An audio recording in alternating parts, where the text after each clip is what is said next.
Assalamualaikum warahmatullahi wabarakatuh. Anak-anak sekalian, berjumpa kembali dengan Bapak dalam pelajaran PPKN melalui PPKN Studio. Namun jangan lupa subscribe, like, dan komen. Oke, anak sekalian, kita masuk di bab 4 di kelas 9 semester 2 ini. Sebelum kita mulai, anak sekalian, selamat dulu kalian sudah menyelesaikan materi pelajaran di semester 1. Dan sekarang kita masuk ke semester 2, tepatnya ada di bab 4, yaitu prinsip persatuan dalam keberagaman di Indonesia. Nah, kalau kalian buka Google Classroom, ada bab 4, maka kalian akan menemukan ini. Inilah yang akan kita pelajari di bab 4. Nah, anak sekalian, mari kita pelajari. Kita masih ada di bab ini ya. Ada di subbab ini, keberagaman dalam bingkai Bhinneka Tunggal Ika. Terlebih dahulu kita akan mempelajari yang pertama di indikator yang pertama, yaitu makna Bhinneka Tunggal Ika.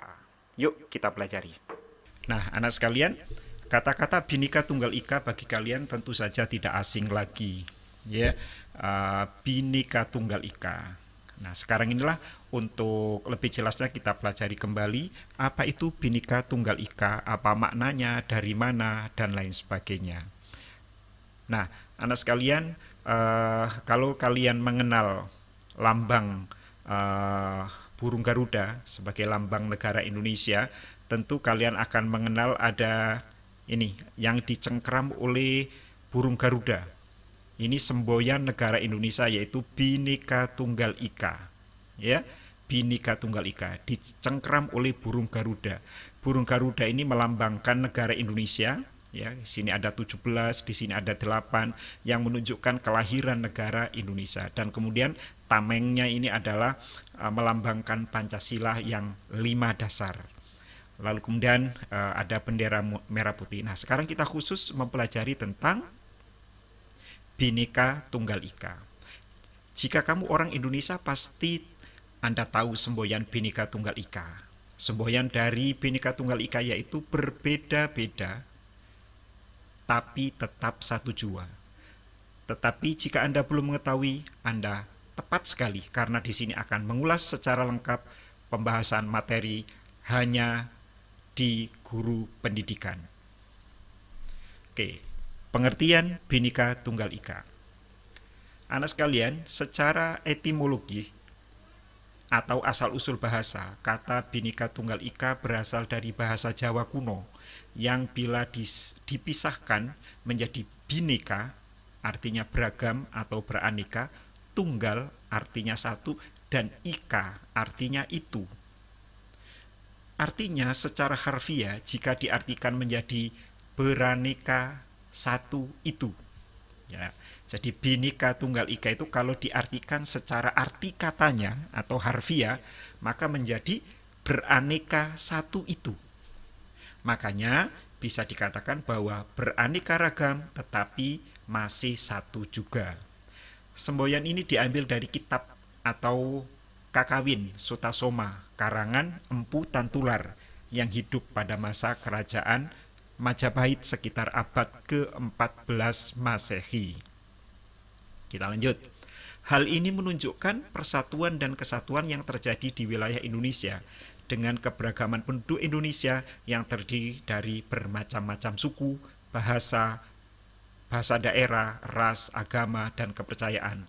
Lantas tidak membuat Indonesia menjadi terpecah belah. Melalui semboyan ini, Indonesia bisa dipersatukan dan semua keberagaman tersebut menjadi satu bagian dari Negara Kesatuan Republik Indonesia atau NKRI. Sejarah Bhinneka Tunggal Ika.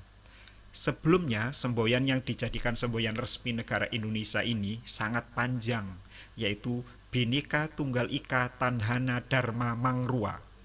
Semboyan Bhinneka Tunggal Ika dikenal untuk pertama kalinya pada masa Kerajaan Majapahit, era kepemimpinan Raja Wisnuwardana. Perumusan semboyan Bhinneka Tunggal Ika ini dilakukan oleh Empu Tantular dalam kitab Sutasoma.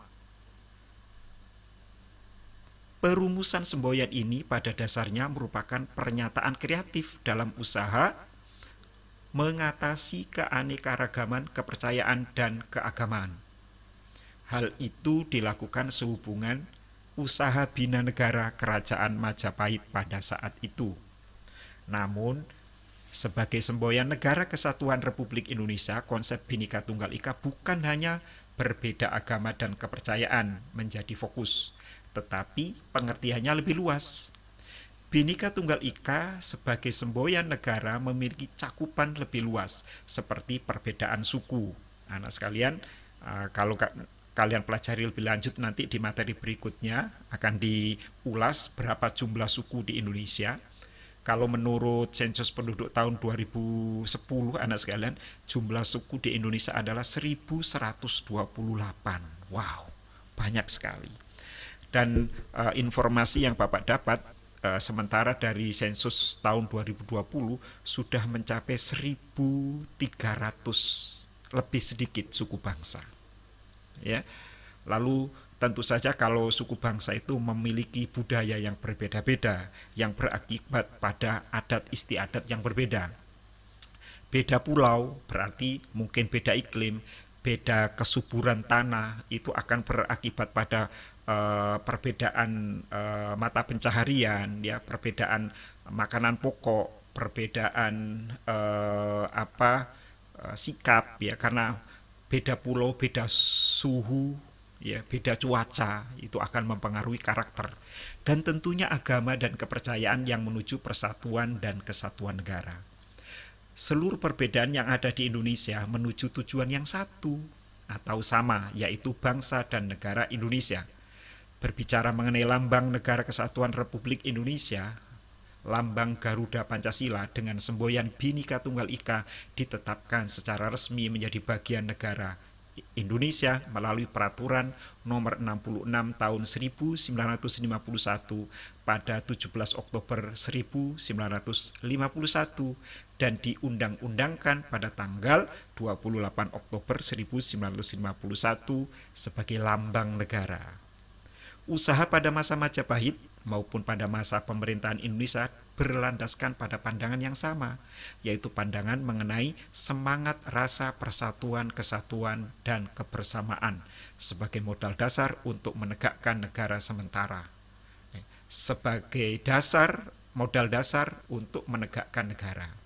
Sementara itu, semboyan Tanhana Dharma Mangrua yang merupakan kepanjangan dari Bhinneka Tunggal Ika tadi dipakai sebagai mutu lambang Lembaga Pertahanan Nasional.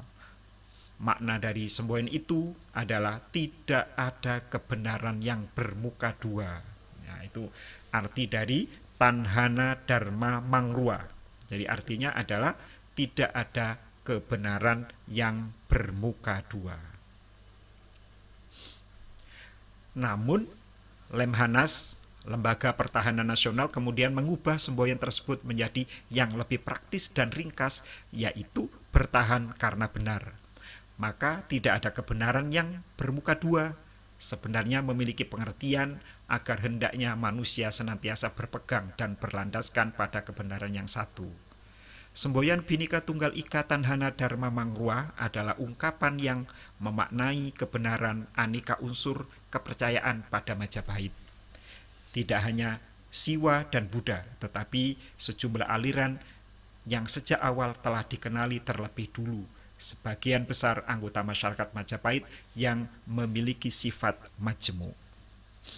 Nah, anak sekalian, itulah sejarah singkat sebenarnya dan sangat singkat mengapa Indonesia memakai semboyan Bhinneka Tunggal Ika yang diartikan sebagai berbeda-beda tetapi tetap satu jua.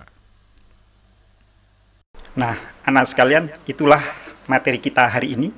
Mudah-mudahan kalian bisa memahaminya dengan baik.